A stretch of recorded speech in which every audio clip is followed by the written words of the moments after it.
Welcome. Good morning. This is going to be a overview of the sources sought notice from JBLM Mission and Installations Contracting Command. I'm Grady Smith with Washington Apex Accelerator, and I have Miriam Lynch Tate, another Washington Apex Accelerator, with me today. And together we're co-hosting with the JBLM MICC to bring an informational short overview of this sources sought notice, what it is, where to find it, some resources, aka us, Apex Accelerator, to help you in the future if you do want to pursue this. And we have a short Q&A following that. So with that, I'm going to go ahead and hand it over to Mr. Ron. Good morning, all. My name is Hao Ran. I'm here at JBLM as a contract specialist. So the purpose for this, we're trying to award this contract for the JBLM Troop Appliance Maintenance Repair. This contract has been going on for about 5 years. It's going to end on the 31st, 2025. So the new start date we're planning is April 1st to get it started for the next contract. Is going to be planned as a base +4 again. So this, like I said, this purpose is to find out potential small business contractors out there in the industry that can participate in this bidding or proposal. And I already posted the sources sought on the sam.gov on the I believe was the 16th September. Yes, 16th September. And the end date to respond to this sources sought will be October 6th noon. That's going to be the deadline. So if we can get anybody that are interested in this contract, please send me the information before that time. And a short preview of this contract is a non-personal services contract to provide periodical appliance maintenance and repair on the installation to the unaccompanied household, which is the barracks appliances, to accomplish installation, connection, disconnection of the appliances. Also, the contractor are required to do the dryer dock and vent system maintenance and cleaning too. So if you guys have any more detailed questions, like Mr. Smith was talking about at the beginning, we can go talk about more details like the workload stuff of this contract and what has been done before. We're not going to talk about prices and more details of the incumbent company. We can provide general information of the incumbent company right now. So if you have any questions, you can ask. And any expertise questions, I'll pass it to Mr. Ron Hernandez, because he's going to be our contracting officer representative. He has the expertise for this contract for the last 15 years. So we're very happy to have everybody over here to participate, and hopefully we can get more and more participants on this contract. And thank you for Mr. Smith and Marianne to host this sources sought meeting. And if you guys have any questions, please ask. Thank you. Awesome. Mr. Rant and Mr. Hernandez, I did have a question that came to mind right off the bat. Is this contract going to involve cybersecurity requirements? Ready? A negative. No classified, no cyber, no requirements in this contract. So no CUI? Awesome. No CUI. No. Awesome. Stephanie, I'm going to turn it over to you. So we've got some time now for Q&A. Did you have any questions for the contracting specialists that you wanted to, and I'm sorry, you both are contracting specialists, right? Or Hernandez, you're a contracting officer, sorry. No, actually, I'm a housing manager who doubles as a COR contracting officer representative. Gotcha. Okay. Working along the guidelines of the MICC. Over. Yeah, so to elaborate on what is a contracting officer representative, so they serve as the ears of eyes of the contracting officer. So contracting officer has the final authority to enter into the contract, administer, and change the contract. And I work for the contracting officer. So Mr. Hernandez will be helping us on the expertise side, on the technical side of the contract, to help us to surveillance everything on the contract that's going on to see if the contractor are doing their job according to the PWS we have posted. So, and that's the different roles for the contracting side. And Okay. I think I didn't mention at the beginning, so to enter into a contract with us, first the vendor or contractor, they have to be able to make sure they already register on sam.gov. So that's a hard requirement for them to bid for the federal contracts. So make sure they are self-registered on the sam.gov. Also, if you see on the screen, there's the NAICS code on there. And they have to make sure under their registration, they have that NAICS code in their registration. Otherwise, if they're not registered for that category, that means they're not able to propose for this contract. Yes, Mr. Smith. Thank you. So is it okay if it's not their primary NAICS code? If it's Yeah, it's okay just as long just has as to be long as involved. it's as long as in their certification registration, that's okay. Got it. Because there's some companies they have tons of NAICS code registered under their name. Some of them are not their primary. It's okay as long as it's in there. That's okay. And they don't have to have it right now. That's not a thing. They can, because that's the easiest thing to register on sam.gov. You can self-certify or self-register. So that's not going to be a big deal, but it's going to be a deal breaker if you don't have that on there. But it can always be added later if they are interested in this contract or any other contract has a different NAICS code. Just put it out there. So if they want to bid for government contract in the federal government, they make sure they read the requirement for the NAICS code so they can put it on their certification. Awesome. Thank you. Yep.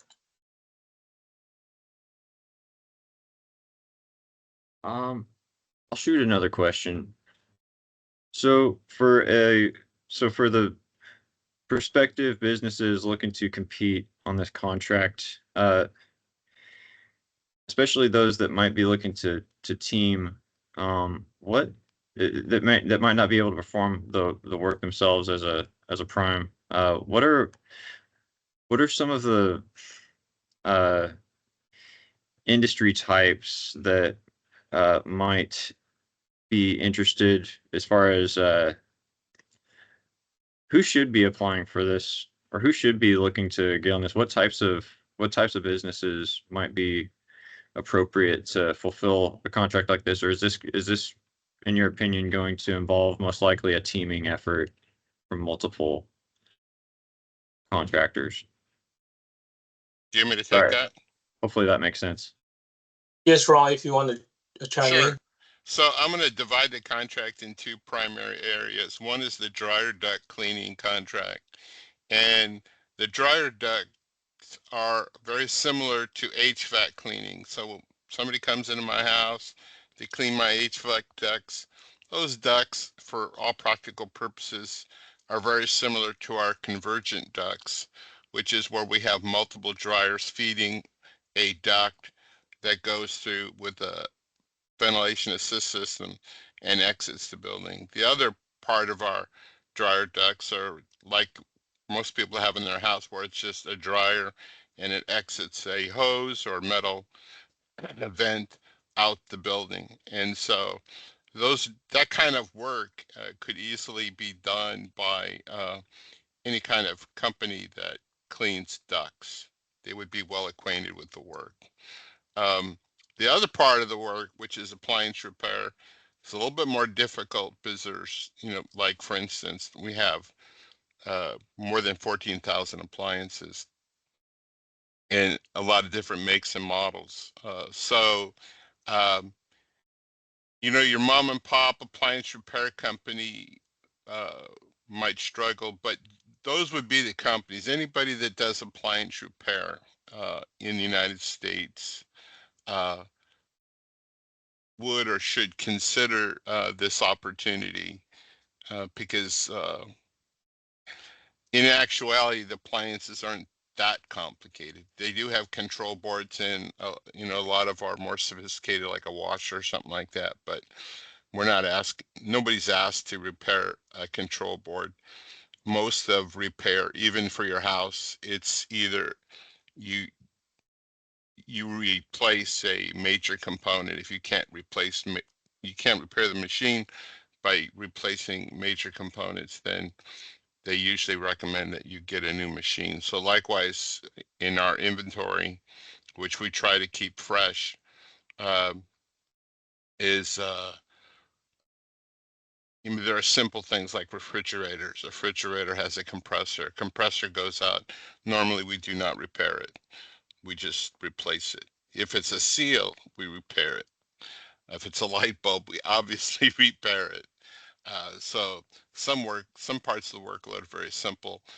Some are a little bit more intricate, like some of the washer or dryer stack machines can involve a technician with a little bit more uh, expertise. Sears used to have a very robust appliance repair uh, system. I have no idea what they have or have not right now, but anybody out there that is involved in appliance repair should consider this as an opportunity. Over. Awesome. Thank you for that. Stephanie, raising your hand. Go ahead. I was sort of like, so I guess my question now that he's kind of said they're kind of looking at it in two pieces, because we bid on this 5 years ago or when it came up last time, and we were teaming with somebody because we're smaller and we didn't get it. But I think I was telling Grady before, I don't even know if this is really a question, but being a small business, not having the experience with a contract of this size before, I'm always concerned, like, should I bid it? Am I even going to be considered because I don't have a contract under my belt? I feel like I know the current contract holder has had it for a really long time.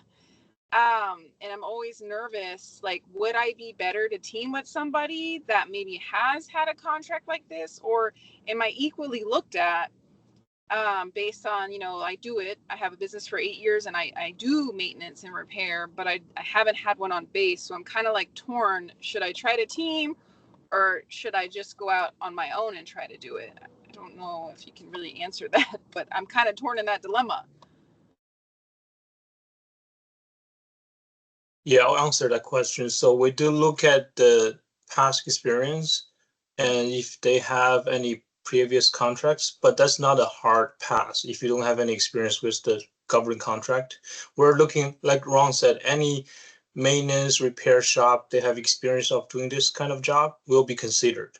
So we're gonna look at this contract as a lowest cost, LPTA means lowest price, technical acceptable. So we're looking at the price and the technical part of this contractor. So like you said, if you don't have the capability of doing it on your own, you can try to be a sub to a bigger contractor you think you can. So you may not be able to become primary contractor, but there's always subcontracting opportunities. So you probably can talk to someone you think that can be a major competitor for this contract and then join them. So because we'll be looking at different proposals at the end of the day, and we'll do the evaluation, see who is the most competitive one for the federal government. So I cannot tell you how you can bid, but you can definitely try. It's not, I'm not trying to stop you to bid for this contract. So, but you can look for different options if you have to. Yep. Okay. Hopefully I answer your question. Mhm.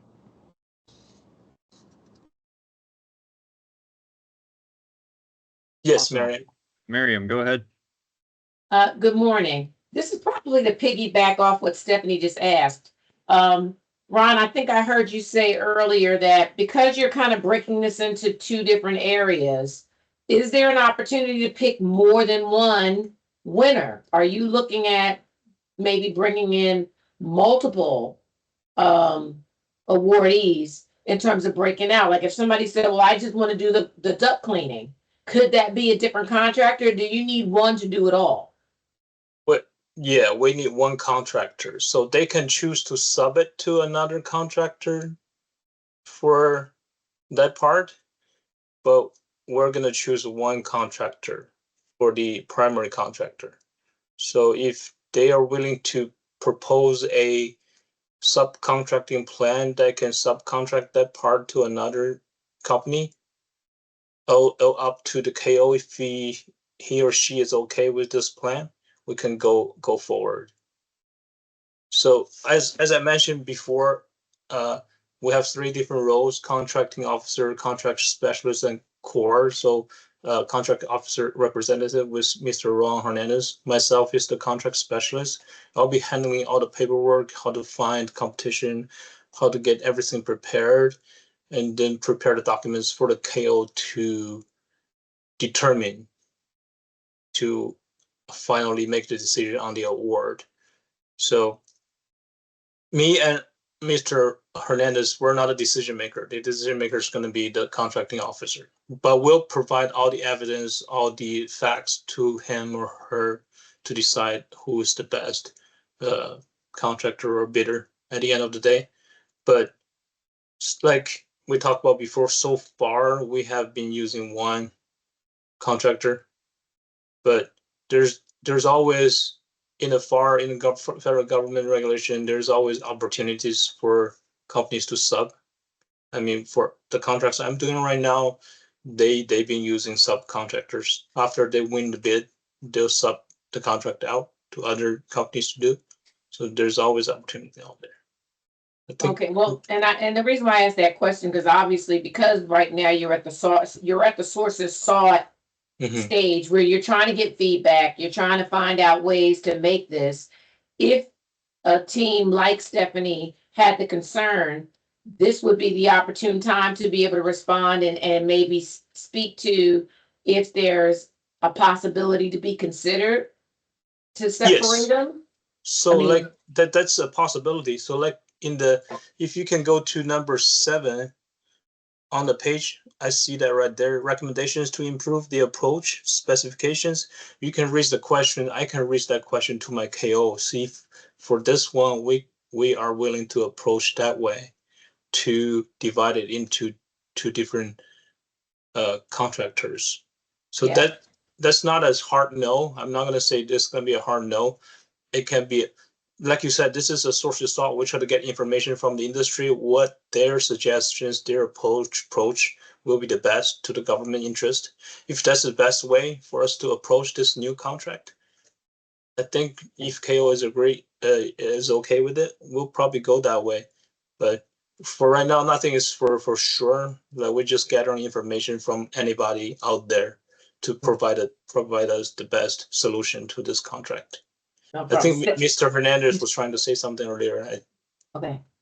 Yeah, the reason why I just try to separate the 2 major areas of work so that people that are a novice to the discussion can understand the differences. The dryer duct cleaning versus the maintenance appliance repair. That's all I was trying to convey over. Okay, Stephanie, does that help you at all in terms of what they're hoping, especially because your question is valid and it might be worth being able to reply, if nothing else. I don't know what your situation is and you don't have to tell me, but that's what, that this is an opportune time to maybe ask that question specifically in number 7, because right now they're really at the point where they're just trying to figure out Should they continue on the path that they've already gone? Do they need to do something else to make sure that they do get the responses that they need, but also so that they can keep this as a set aside? Because if they don't get at least 2 responses by this deadline, they don't have to keep it as a set aside. And we want to avoid that if possible. Yeah, it does. And I think it's really nice to point out that number 7. So it's nice that we could, respond saying we're interested. And it would be awesome if they did separate it. I feel like it leaves it more open to small business, small, local business, set aside business. I think it gives us more of an opportunity to be competitive with larger companies. So that's awesome. I'll make sure when I respond, I do that. Wonderful. Thank you so much. Hi, Daniel. Thank you. Hello. Sorry Thank for you the for late. joining us. Yeah, sorry Welcome, for the late Daniel. meeting. Yeah, no problem at all. And we're kind of in the Q&A period. You're welcome to raise your hand, ask a question, and we've only got about less than 20 minutes, so go ahead and shoot them off as you got them. Also, just be aware that this is being recorded and will be being posted online. Okay, yeah, thank you. That I really appreciate it. So I can follow up on it for the meeting, the time I missed. So thank you very much. Do you have any questions, Daniel, at all in terms of the opportunity, especially since you missed the introduction, but having the housing manager and contracting manager online right now is a great opportunity to ask some questions, because he's out in the field dealing with this, and it's not often that we get an opportunity to get somebody who can come in and speak knowledgeably Yeah. about what this needs while you got his ear. Yeah, no. I'm sorry for the lack of preparation. I wasn't aware of this meeting until just right now. So I'm still following up and trying to figure out what the RFQ is about, and if I have any questions, I can reach out. But I'm assuming it's just for, if I'm correct, MRO items. Is that correct? Or Now this is the maintenance and repair sources sought that okay, has been posted. gotcha. And when the military typically puts out a sources sought notice, they're trying to gather information before it actually goes out to bid. This particular contract, which was reviewed in the early part, this is the disco version I'm giving you, comes up for renewal. Right now, somebody's working on it, but this comes up for renewal in early part of 2025. So they're trying to get feedback now on if the contract should be, if they should re-roll it the same way that it's been done, if they should make some adjustments to it in order to, and as I mentioned, and you came in, when it comes to sources sought, the purpose of, one of the big purposes of sources sought is to see if they have at least 2 or more qualified businesses that are small, that they can keep this as a set aside for small business. Okay. And this is for services, because Pacific Office Solutions, we can provide all the materials, but we do goods. However, we do not do the services portion. So I'm not sure if we would be considered a subcontractor on that or a partner in that way. But is it a services contract or a goods contract? This is a service contract. Service contract. Okay. Yeah. So for the government on our side, contracting side, we only have privity with the primary contractor. Means we're only dealing with the primary contractor. So it's up to the primary contractor to sub to the subcontractors they need. Okay. And they provide the documents to us. So if this contract is done to a certain company and then later on they want to choose their sub, that'll be up to them who to choose. Perfect. So we don't have the privity to talk about that. Of course. Yeah. So and at that stage they have to submit their subcontracting plan to us, so for us to approve. But if you guys haven't done, if you guys are not doing service contract, just construction, right? No. Or supply. Just supplies, correct. Yeah, we Supplies? haven't. Yeah. Yeah. I know we're trying to get into that market of the services. I'm not sure if we're currently there yet, but for sure we are on the supplies. We have a GSA schedule and several state and DOE contracts throughout the country for supplies. Yeah, unfortunately for supplies, this is not the right Yeah. contract. Yeah. Understand. Thank you very much. Yeah, no problem. Thank you for participating. Yeah, thanks a lot, Daniel. And I'm gonna ask, is there any other questions anyone had? Miriam, it's good to go. Daniel, good to go, and I'm good to go here. I really appreciate the MICC coming out and helping us do this recording, and looking forward to getting this out and helping you guys hopefully spread the outreach for this. Yeah, and always, like I said, I'm the contract specialist for this contract. I'll be the primary point of contact. So if there's any questions, my email, everything, contact information is on the sources sought. If you guys cannot find the information, I think Mr. Grady Smith will be happy to provide my contact info to you guys. So please send my info out there to the small business so they can reach me. And I'm very happy to provide any information I can to those people who are willing to bid for this contract. Perfect. All right. Well, Mr. Rand, Mr. Hernandez, you guys have a great day. Miriam, you as well, and Daniel, thanks for joining. Thank you very much. Thank you so guys have a much. good one. Thank you for hosting this. Have a great And day.